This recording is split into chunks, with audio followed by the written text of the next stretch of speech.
Hello everyone, नमस्ते। मैं मधु ठाकुर एक बार फिर से स्वागत करती हूँ आप सबका मेरे YouTube channel my study diaries में। देखिए, लास्ट वीडियो में हमने किया था इंडियन पॉलिटी में वाइस प्रेसिडेंट ऑफ इंडिया कि वाइस प्रेसिडेंट ऑफ इंडिया को कैसे अपॉइंट किया जाता है, उनके पावर एंड फंक्शंस।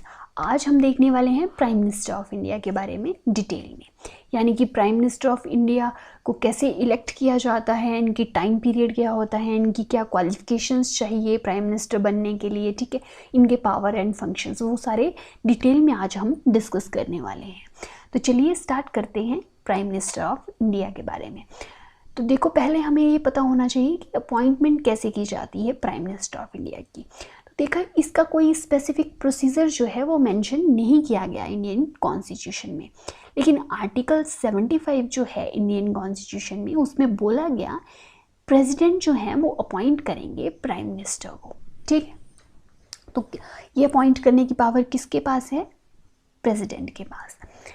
अब डिफरेंस क्या है प्राइम मिनिस्टर और प्रेसिडेंट में? तो देखो, प्राइम मिनिस्टर जो है वो हेड होते हैं गवर्नमेंट के, ठीक है।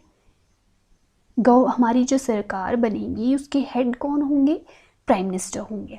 और जो हेड ऑफ द स्टेट हैं वो कौन है? प्रेसिडेंट। और एक चीज़ आप याद रखिए कि जो नॉमिनल एग्जीक्यूटिव अथॉरिटी होते हैं वो होते हैं प्रेसिडेंट, ठीक है। यानी कि इनके नाम से जो है वो सारे काम किए जाते हैं, लेकिन वो काम करवाता कौन है? हमारे गवर्नमेंट, जिसमें जो हेड हैं वो हैं प्राइम मिनिस्टर। तो नॉमिनल हेड होते हैं प्रेसिडेंट और रियल एग्जीक्यूटिव हेड होते हैं प्राइम मिनिस्टर।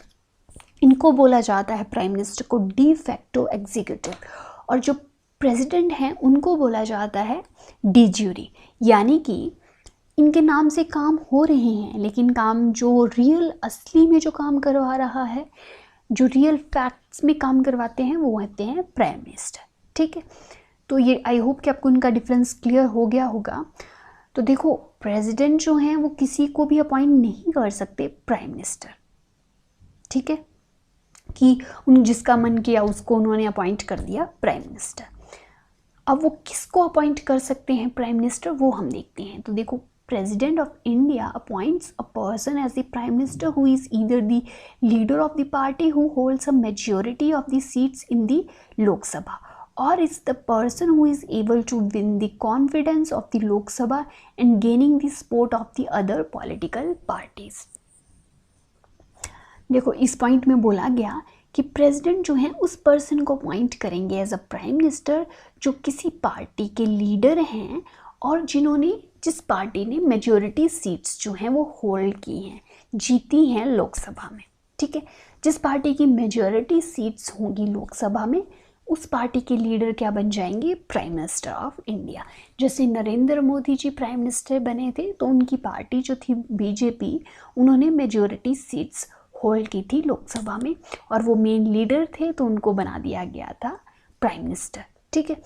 अब मान लीजिए उस केस में क्या होगा जब मेजॉरिटी सीट्स जो हैं वो लोकसभा में नहीं मिलेंगी किसी पार्टी को। तो उस केस में होगा कि जो लोकसभा में कॉन्फिडेंस गेन कर लेगा या सपोर्ट जिनको मिल जाएगा अदर पॉलिटिकल पार्टीज का, उस पार्टी के लीडर बन जाएंगे प्राइम मिनिस्टर, ठीक है। तो अब मान लीजिए मेजॉरिटी सीट्स नहीं हैं किसी पार्टी के पास, उनकी थोड़ी कम सीट्स हैं, तो वो दूसरी पार्टीज से मिलके सपोर्ट गेन करेंगे। अब मान लीजिए ये दूसरी पार्टीज जो सपोर्ट कर रही हैं, अगर वो अपना सपोर्ट वापस ले लेती हैं, ठीक है, तब क्या होगा? तो फिर डिसॉल्व हो जाएगा हमारा पूरा सिस्टम। जैसे कि आपने सुना होगा बहुत से केसेस में कि गवर्नमेंट 13 दिन में गिर गई सरकार, ठीक है, कुछ दिनों में गिर गई, तो कुछ पॉलिटिकल पार्टीज़ क्या करती हैं, फिर अपना सपोर्ट वापस ले लेती हैं और सरकार को गिरा देती हैं। जब सब मेजॉरिटी नहीं रहती है तो फिर गवर्नमेंट भी चली जाती है, ठीक है, उनको रिज़ाइन करना पड़ता है अपनी पोस्ट से, क्योंकि उनके पास मेजॉरिटी नहीं होती है, ठीक है। तो प्रेसिडेंट को किसी भी पर्सन को अपॉइंट करने से पहले मेजॉरिटी, मतलब वो अपॉइंट तो कर सकते हैं, लेकिन 1 मंथ के अंदर अंदर उनको अपनी मेजॉरिटी जो है वो प्रूफ करना पड़ती है, ठीक है। अब मान लीजिए जब प्राइम मिनिस्टर बन गए तो उसके बाद क्या बनाया जाता है? काउंसिल ऑफ मिनिस्टर्स चूज़ किए जाते हैं। तो वो मिनिस्टर्स जो हैं वो प्रेसिडेंट अपॉइंट करते हैं, लेकिन एडवाइस उनको कौन करते हैं? प्राइम मिनिस्टर करते हैं कि उनको किसको कौन सा मिनिस्टर जो है वो अपॉइंट करना है। ठीक है, अब काउंसिल ऑफ मिनिस्टर्स के बारे में हम डिटेल में तब करेंगे जब हम नेक्स्ट वीडियो में देखेंगे काउंसिल ऑफ मिनिस्टर्स को। ठीक है, अब देखो, the president can exercise discretion when no party has a clear majority, he appoints a person and ask him to prove majority. ये मैंने आपको क्लियर कर दिया कि जब भी क्लियर मेजोरिटी किसी पार्टी के पास नहीं होगी देन फिर उनको प्रूफ करना पड़ेगी किसी भी पर्सन को अपॉइंट करने के लिए अपनी मेजोरिटी। अब वो पहले अपॉइंट कर सकते हैं किसी पर्सन को और उनको कुछ टाइम 1 मंथ का टाइम पीरियड दे सकते हैं कि वो अपनी मेजोरिटी प्रूफ कर दें। ठीक है, अब उस केस में क्या होगा, जब मान लीजिए कोई प्राइम मिनिस्टर हैं, उनका अपने टेन्योर टाइम पीरियड के टाइम पे उनकी डेथ हो जाती है। ठीक है, उस केस में क्या किया जाएगा? तो ऐसा कब हुआ था? जब इंदिरा गांधी जी की डेथ हुई थी 1984 में, तो प्रेसिडेंट जो थे जैल सिंह, उन्होंने अपॉइंट किया था राजीव गांधी को एज अ प्राइम मिनिस्टर। ठीक है, और कांग्रेस पार्टी ने भी उनको अपना लीडर बना दिया था। अब जिस पीएम की डेथ हो जाती है तो उस टाइम पे जो विनिंग पार्टी होती है, अगर वो अपना कैंडिडेट जो है वो बना देती है, उनका कोई कैंडिडेट होता है, तो फिर प्रेसिडेंट को उसी को ही बनाना पड़ता है प्राइम मिनिस्टर। ठीक है, अगर उनके पास कोई प्रेसिडेंट नहीं होता तो फिर प्रेसिडेंट किसी सुइटेबल पर्सन को क्या करते हैं? अपॉइंट कर देते हैं, और फिर उनको अपनी, अगर उनके पास मेजॉरिटी होगी तो ठीक है, अगर मेजॉरिटी नहीं होगी तो उनको फिर अपनी मेजॉरिटी प्रूफ करना पड़ेगी। अब हम देखते हैं कि अगर आपको प्राइम मिनिस्टर बनना है तो आपको मेंबर ऑफ पार्लियामेंट होना ज़रूरी है। तो देखो, मेंबर ऑफ पार्लियामेंट बनने के लिए प्राइम मिनिस्टर बनने के लिए मेंबर ऑफ पार्लियामेंट होना ज़रूरी है, लेकिन ये ज़रूरी नहीं कि जिसको प्राइम मिनिस्टर बनाया गया है वो उसी टाइम पे मेंबर ऑफ पार्लियामेंट हो। अब मान लीजिए कुछ ऐसे पर्सन को मेंबर ऑफ PM बना दिया जाता है जो मेंबर ऑफ पार्लियामेंट नहीं है, तो उनको विदिन 6 मंथ के अंदर अंदर क्या करना पड़ता है? मेंबर ऑफ पार्लियामेंट बनना पड़ता है, चाहे वो राज्यसभा से इलेक्ट होके आए, चाहे वो लोकसभा से इलेक्ट होके आए। तो अगर वो 6 मंथ के अंदर अंदर जो है MP बन जाते हैं, लोकसभा में आ जाते हैं या राज्यसभा से इलेक्ट होके आते हैं, तो फिर वो प्राइम मिनिस्टर रहेंगे, नहीं तो उनको वाइड घोषित कर दिया जाएगा उनकी अपॉइंटमेंट को। ठीक है, तो मेंबर ऑफ पार्लियामेंट ऐसा ज़रूरी नहीं है कि उनको पहले ही बनना है, वो बाद में भी बन सकते हैं। अब देखो, इंडिया में प्राइम मिनिस्टर जो हैं, चाहे वो राज्यसभा का मेंबर हो वो भी बन सकता है, लोकसभा का मेंबर भी बन सकते हैं। अब जो मनमोहन सिंह जब प्राइम मिनिस्टर बने थे तो वो राज्यसभा के मेंबर थे। ठीक है, अब जो नरेंद्र मोदी जी हैं वो लोकसभा के मेंबर हैं, वो राज्यसभा के मेंबर नहीं हैं। तो बट ब्रिटेन में क्या होता है कि वहाँ पे जो प्राइम मिनिस्टर बनते हैं वो सिर्फ लोअर हाउस से ही प्राइम मिनिस्टर बनाए जाते हैं, अपर हाउस से प्राइम मिनिस्टर नहीं बनते। लेकिन इंडिया के केस में दोनों लोकसभा राज्यसभा दोनों हाउसेस से प्राइम मिनिस्टर बनाए जा सकते हैं। ठीक है, तो ये डिफरेंस आप ज़रूर याद रखिए इंडिया और ब्रिटेन का। अब हम देखते हैं who is eligible to be a prime minister. तो प्राइम मिनिस्टर बनने के लिए कौन कौन एलिजिबल हैं? तो वो सिटीज़न होना ज़रूरी है, तभी वो प्राइम मिनिस्टर बन सकते हैं, या तो वो मेंबर हों राज्यसभा और लोकसभा के, तो अगर वो मेंबर होंगे तो वो प्राइम मिनिस्टर बनेंगे। अब देखिए, अगर वो राज्यसभा के मेंबर हैं प्राइम मिनिस्टर तो उनकी एज 30 ईयर या इससे ज़्यादा होनी चाहिए। अगर वो लोकसभा से इलेक्ट होके आए हैं, बने हैं प्राइम मिनिस्टर, तो उनकी एज 25 या इससे ज़्यादा होनी चाहिए। तो ये 3 इम्पॉर्टेंट कंडीशंस हैं जो आपको याद रखनी है प्राइम मिनिस्टर के लिए, कि उनके लिए कौन कौन एलिजिबल हो सकते हैं। तो सिटीज़न ऑफ इंडिया, या तो वो मेंबर होने चाहिए राज्यसभा लोकसभा के, या तो वो 6 मंथ के टाइम पीरियड के बाद भी मेंबर बन सकते हैं। और उनकी एज जो है, अगर वो राज्यसभा से इलेक्ट होके आए हैं तो 30 ईयर्स, और अगर लोकसभा से के मेंबर थे वहाँ से इलेक्ट होके आए हैं तो 25 ईयर्स। अब उनकी ओथ हम देखते हैं, तो उनके ओथ में देखो क्या बोला गया, to wear true faith and allegiance to the constitution of India. तो उनको ट्रू फेथ रखना है, एलिगेंस रखनी है कॉन्स्टिट्यूशन ऑफ इंडिया के लिए, और अपहोल्ड करनी है सोवरेनिटी इंटीग्रिटी ऑफ इंडिया। जो सुप्रीम अथॉरिटी है इंडिया की उसको भी मेंटेन करना है, इंटीग्रिटी को मेंटेन करना है, और faithfully discharge the duties of the house. अपने ड्यूटीज़ को फेथफुल तरीके से करना है, फेथफुली डिस्चार्ज करनी है अपनी ड्यूटीज़, और to do right to all manner of people in according with the constitution and the law without fear और फेवर।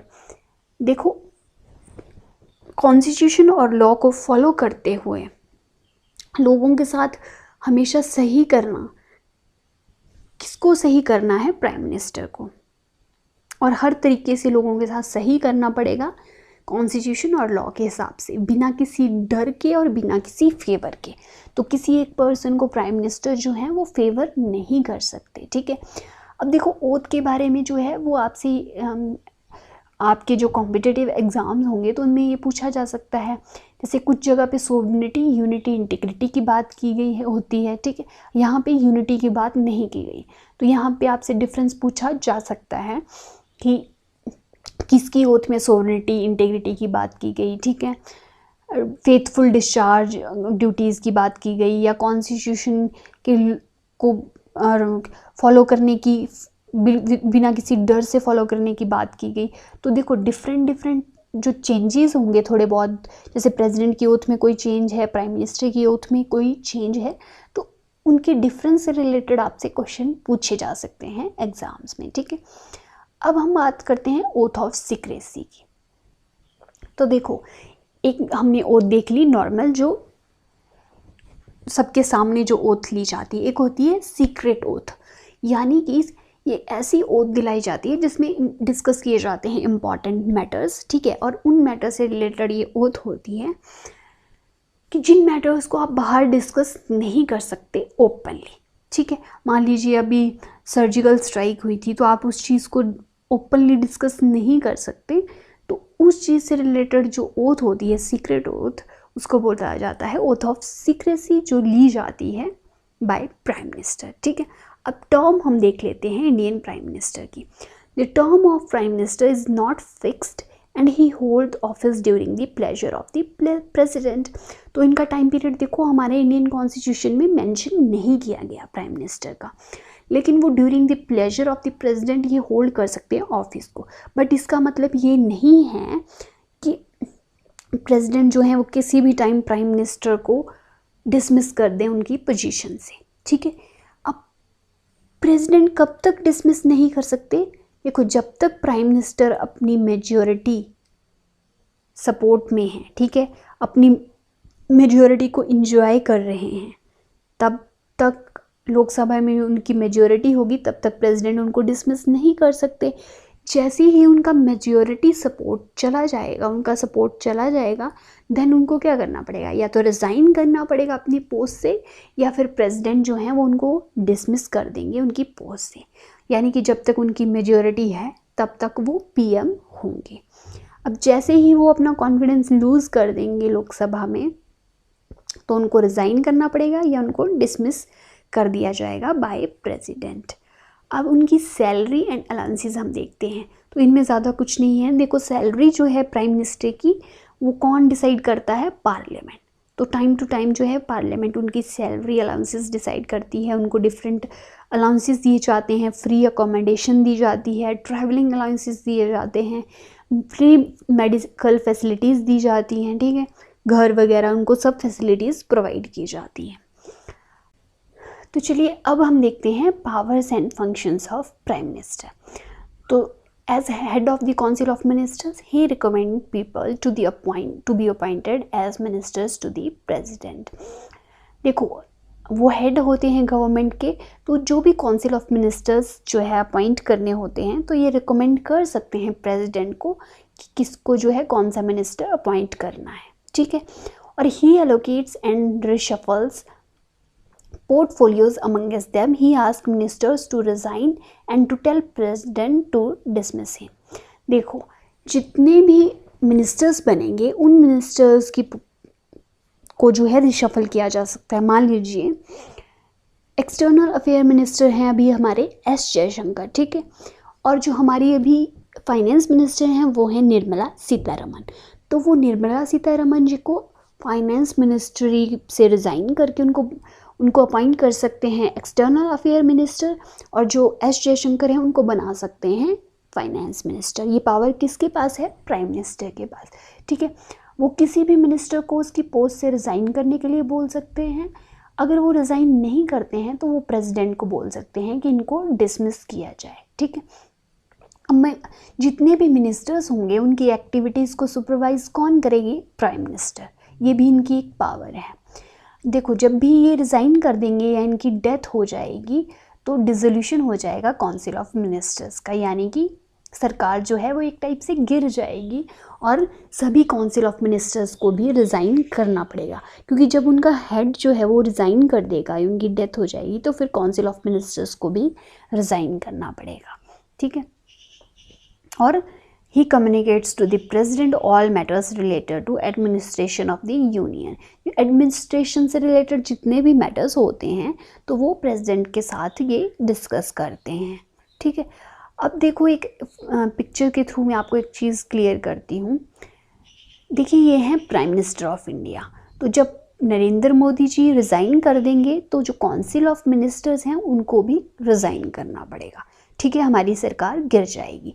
अब ये कौन है? एस जयशंकर, जो कि हमारे एक्सटर्नल अफेयर मिनिस्टर हैं। तो if I resign vacancy only, जब भी ये एस जयशंकर हैं ये रिज़ाइन कर देंगे तो इनकी सीट क्या हो जाएगी? वेकेंट हो जाएगी, यानी कि एक्सटर्नल अफेयर मिनिस्टर किसी और को बना दिया जाएगा। अब निर्मला सीतारमण जी रिज़ाइन कर देती हैं तो फिर फाइनेंस मिनिस्टर किसी और को बना दिया जाएगा, लेकिन जब प्राइम मिनिस्टर रिज़ाइन करेंगे तो फिर काउंसिल ऑफ मिनिस्टर्स को भी रिज़ाइन करना पड़ेगा, ठीक है। तो ये चीज़ आप याद रखिए। अब स्टार्ट करते हैं next powers and functions of prime minister. He is the leader of the lower house. तो लोअर हाउस के लीडर कौन हुए? Prime minister. तो he can advise the president to summon और प्रोरोग द हाउस सेशंस, ठीक है। तो house session को डिसोल्यूशन के लिए, उनको ख़त्म करने के लिए, तो वो प्रेसिडेंट को एडवाइस कर सकते हैं सम्मन करने के लिए कि वो क्या करें। He can advise the dissolution of Lok Sabha to the president any time. वो किसी भी टाइम ये चीज़ जो है वो प्रेसिडेंट को बोल सकते हैं। और जितनी भी गवर्नमेंट पॉलिसीज़ होती हैं, ठीक है, उनको हाउस में कौन अनाउंस करेगा? प्राइम मिनिस्टर, ठीक है। He is the adviser of the president regarding appointments to various regulators and constitutional bodies of the union. देखो, जितनी भी कॉन्स्टिट्यूशनल बॉडीज़ होती हैं उनमें जो अपॉइंटमेंट्स की जाती हैं बाय प्रेसिडेंट, उसके लिए एडवाइज़र कौन होते हैं? Prime minister. मतलब प्राइम मिनिस्टर प्रेसिडेंट को एडवाइस कर सकते हैं कि किसको अपॉइंट करना है। और देखिए, ये हेड होते हैं, किसके हेड होते हैं? नेशनल डेवलपमेंट काउंसिल के, नेशनल रिसोर्स काउंसिल के, इंटीग्रेशनल काउंसिल के। तो इंटीग्रिटी अगर मेंटेन करेंगे तो इंटीग्रेशनल काउंसिल के ये क्या हो गए? हेड हो गए। इंटर स्टेट काउंसिल के, नीति आयोग के, और नेशनल वाटर रिसोर्स काउंसिल के। तो ये चीज़ आप याद रखिए कि ये किस किस चीज़ के जो है वो हेड हैं। तो national development council, national resource council, integration council, inter state council, NITI Aayog और नेशनल वाटर रिसोर्स काउंसिल। और एक और चीज़ इसमें आप याद रखिए कि ये यूनियन गवर्नमेंट के क्या हैं? चीफ स्पोक्स पर्सन हैं, ठीक है, मेन हेड हैं। तो जितनी भी शेप बनेंगी फॉरेन पॉलिसीज़, तो सबसे मेन रोल किसका रहेगा फॉरेन पॉलिसीज़ के लिए? प्राइम मिनिस्टर का, ठीक है। तो he plays a significant role in shaping the foreign policies of the country. और डिप्लोमेटिक रिलेशन जो भी होंगे, ठीक है, वो उनसे ये कौन डील करेंगे? प्राइम मिनिस्टर डील करेंगे। सो आई होप कि आपको प्राइम मिनिस्टर की से रिलेटेड ये सारे चीज़ें क्लियर हो गई होंगी कि उनको कैसे अपॉइंट किया जाता है, ठीक है, वो उनको कैसे डिसमिस किया जा सकता है। जब उनके पास मेजॉरिटी नहीं होगी देन उनको डिसमिस किया जाएगा, ठीक है, कॉन्फिडेंस नहीं होगा तो उनका टाइम पीरियड, ठीक है, हमने पावर एंड फंक्शंस इनके किए, उनकी क्वालिफिकेशंस। तो नेक्स्ट वीडियो में अब हम देखने वाले हैं काउंसिल ऑफ मिनिस्टर्स के बारे में, कितने टाइप के कौन से मिनिस्टर्स होते हैं, कितने मिनिस्टर्स अपॉइंट किए जा सकते हैं, वो सब हम नेक्स्ट वीडियो में डिटेल में करेंगे। तो आई होप कि आपको मेरी आज की वीडियो जो है वो अच्छे से क्लियर हो गई होगी। मिलते हैं नेक्स्ट वीडियो में। Till then take care.